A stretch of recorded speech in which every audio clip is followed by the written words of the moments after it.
न हिंदू बचेगा न मुसलमान बचेगा। भारतीय जनता पार्टी के राज में हर इंसान लूटेगा। अभी ये भारतीय जनता पार्टी का नया फार्मूला है जो इस देश में उन्होंने लागू किया है। यस बैंक का घोटाला सामने आया है, जी हां, जिसमें 21 लाख खाता धारकों के पैसे डूब गए, 21 लाख परिवार बर्बाद हो गए, उनका लाखों करोड़ रुपए डूब गया।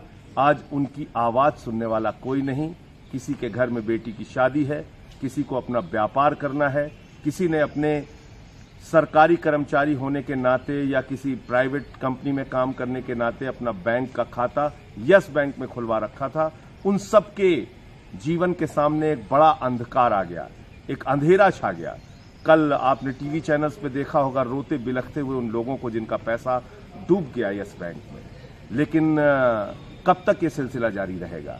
पीएनबी में लोगों का पैसा लूटा गया, उसके बाद पीएमसी में घोटाला हुआ, फिर उसके बाद अभी ये यस बैंक का घोटाला हुआ।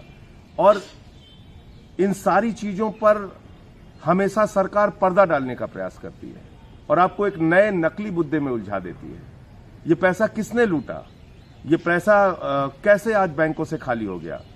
ये पैसा भारतीय जनता पार्टी के मित्रों ने बैंकों से निकाला है, जो आपकी गाढ़ी कमाई का पैसा था। याद रखिएगा, बैंक में पैसा किसी भारतीय जनता पार्टी के नेता का या किसी सरकार का पैसा नहीं है। बैंक में जो पैसा है वो पैसा है इस देश के आम आदमी का, किसान का, कर्मचारी का, छोटे व्यापारी का। लेकिन आप सबका पैसा उठाकर चंद पूंजीपतियों को बांट दिया गया। और कितना पैसा बांटा गया है क्या आपको पता है? 10.5 लाख करोड़ रुपए बैंकों से निकालकर चंद पूंजीपतियों को, अडानी को, अंबानी को, बड़े बड़े पूंजीपतियों को, बड़े बड़े उद्योगपतियों को वो पैसा दे दिया गया है। और अब वो पैसा वापस नहीं करते, वो पैसा लूटकर हिंदुस्तान छोड़कर भाग जाते हैं। आप चिल्लाते रहते हैं, रोते रहते हैं, बिलखते रहते हैं, लाइनों में लगे रहते हैं, बैंकों के चक्कर काटते रहते हैं। आपको आपका पैसा, गाढ़ी कमाई का पैसा नहीं मिलता। वो पैसा कभी विजय माल्या लूट कर चला जाता है, कभी नीरव मोदी लूट कर चला जाता है, कभी मेहुल चौकसी लूट कर चला जाता है, कभी नितिन संदेशरा लूट कर चला जाता है। और एक लंबी फहरिस्त है। हम लोगों ने आम आदमी पार्टी की तरफ से पार्लियामेंट में मांग की थी कि जिसका 50 करोड़ के ऊपर का कर्जा है उनके पासपोर्ट जब्त करो, कम से कम हिंदुस्तान छोड़कर वो भागने ना पाए। 10.5 लाख करोड़ रुपए जो बैंकों से खाली किया गया है, ये इस देश के आम आदमी का गाढ़ी कमाई का पैसा है।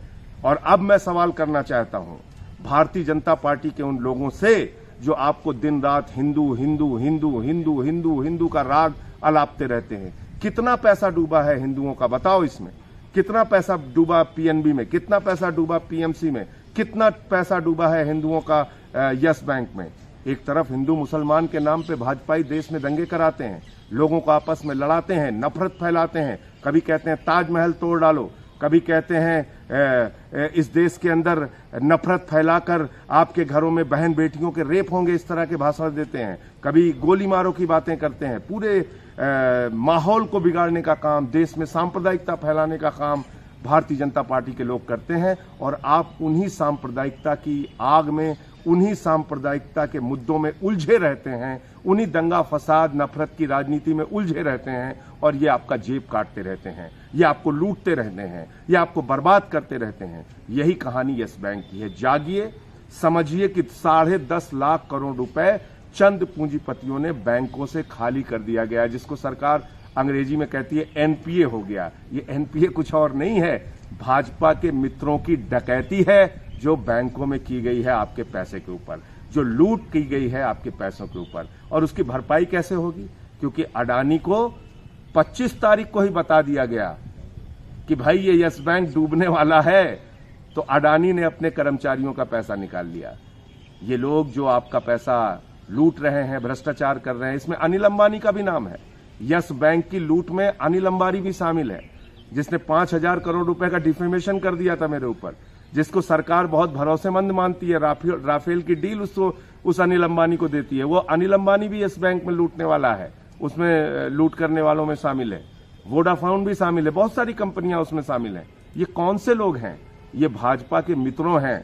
भाजपा इनको अपने गोदी में खिलाती है, इनको पालती है, पोसती है, बड़ा करती है। तो आप लोग सावधान हो जाइए, जाग जाइए, अभी भी वक्त है।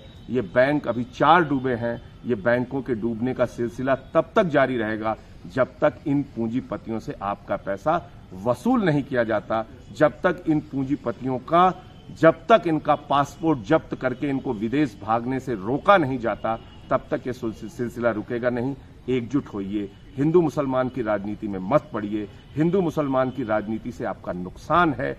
आप महंगाई बढ़ रही है, आप सवाल नहीं कर सकते। देश में बेरोजगारी बढ़ रही है, आप सवाल नहीं कर सकते। किसान आत्महत्या कर रहा है, आप सवाल नहीं कर सकते। महिलाओं की सुरक्षा खतरे में है, आप सवाल नहीं कर सकते। देश में ऑटोमोबाइल सेक्टर डूब गया, आप सवाल नहीं कर सकते। बड़ी बड़ी कंपनियां बेची जा रही हैं, रेलवे से लेके, सेल से लेके, बीपीसीएल से लेके, तमाम कंपनियों को एलआईसी से लेके बेचने का काम किया जा रहा है, आप सवाल नहीं कर सकते, क्योंकि आप उलझे रहते हैं हिंदू मुसलमान के चक्कर में। और भारतीय जनता पार्टी हिंदुओं का जेब काटती रहती है और हिंदुओं को भड़का भड़का कर लूटने का काम करती रहती है, उनको नफरत में फंसाए रहती है, उलझाए रहती है, और दूसरी तरफ उनका जेब काटती रहती है। इसलिए इनसे सावधान हो जाइए।